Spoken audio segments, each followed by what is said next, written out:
ቅረፍ የሚችሉት ነው። ሁለቱም ልጆች ናቸው። በእርግጥ አብርሽም ልጅ ነው፣ እሷም ልጅ ናት። ምናልባት የሚረዱበት መንገድ ብዙ ህይወትን በደንብ አልገባቸው ሊሆን ይችላል።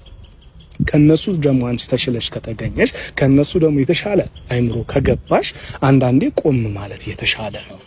ገብቶሻል አይደለም? ቆም ብለሽ ማሰብ ይሄ የሚሄድበት መንገድ ልክ ነው ወይ? የምራመድበት መንገድ ልክ ነው ወይ? ገብቶሻል? ማንም ከጀርባም ሆነ ከፊትም ማንም ስላራገበ አይደለም፣ ማንም ስላወራ አይደለም። ሰው ስላወራ ያንቺ ህይወት አይቀጥልም። ሰው ስላወራ ደግሞ ያንቺ ህይወት አይቆምም። ገብቶሻል አይደለም? እኔ አሁን አብርሽን አቁመም ብለው ላያቆም ይችላል። አንቺም አሁን እዚህ ጋር እንቧ ከረዩ ብለ ያቁሚ ምናምን ብዬሽ እንትን ምናልባት ላታቆሚ ትችላለሽ። ምክንያቱም ውስጥሽ ሂጂ ቀጥ እያለ የሚገፋሽ ነገር አለ ማለት ነው። ገብቶሻል? ከዚህ ግን ራስሽን አይተሽ ምን ላይ ነው በቃ ያለሁት? እንዴት ነው ይሄ ህይወት የእውነት ያስቀጥለኛል ወይ ወይስ መሀል ላይ መልሶ ይበላሽብኛል ብለሽ ራስሽ ልታይ ይገባል። ሴት ልጅ ነሽ በዛ ላይ። ገብቶሻል አይደለም? ያንን ነገር በትኩረት ማሰብ አለብሽ።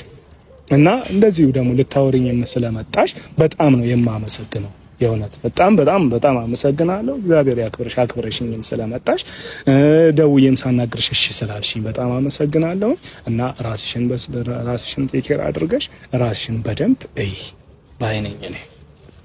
እሺ ማለት እውነት በጣም ተረጋግተህ ስለመከርከኝ በጣም አመሰግናለሁ። ማለት ሁሉም ይመጣና ጥፋት እንዳጠፋው ሁሉንም ነገር ደምስሰው ነው ነገሮችን እንትን የሚሉብኝና የእውነት አሁን ካወራኝ በኋላ ብዙ የተረዳሁት ነገር አለ። ቢያንስ ቤት ቁጭ ብዬ ከነገርከኝ ነገሮች ላይ ብዙ ነገር ቁጭ ብዬ ላስብበት እሞክራለሁ። እንዳልከውም አብርሃምንም ላወራው እሞክራለሁ። ግን እዚህ ጋር ቁሜ በጣም ረጅም ሰዓት አቆየሁክ። በጣም ይቅርታ በእውነት።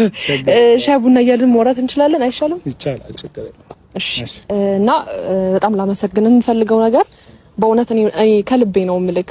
ከዚህ በፊት ሁሉም ጥፋተኝነት ስሜት እንዲሰማኝ ምናምን ነው የሚያደርጉትና አሁን ግን አንተ ገና ስልክ ስታወራኝ ረጋ ብለህ ስላወራኝ በጣም ደስ ብሎኝ ነው ያገኘሁክ። እውነት በጣም ረጋ ያልክ ሰው ነህ።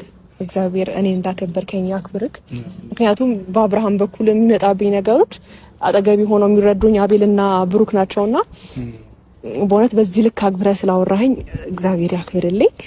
በደንብ ደግሞ ልግባባህ እንፈልጋለሁ። ብዙ የሚሰሙኝ ስሜቶች ስላሉ ብቸኛም ስለሆንኩኝ አጠገቢ ሆነክ ልክ ካልሆንኩም ልክ አይደለሽም እያልክ እንድትመልሰኝ እፈልጋለሁ።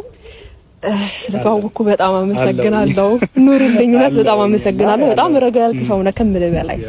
ያለውን ነገር እናወራለን። ከአብርሽም ጋር እናወራለን። ከአብርሽ ጋር ብዙ እናወራለን። ከሱ ጋር አብረን እናወራለን። ከአንቺ ጋርም በድጋሚ እንገናኛለን። ፈጣሪ ያው ጤናውን ይስጠን። ስለዚህ ሻይ ቡና እያልን እናወራለን ማለት ነው። እሺ፣ ቴንኪው በጣም እሺ።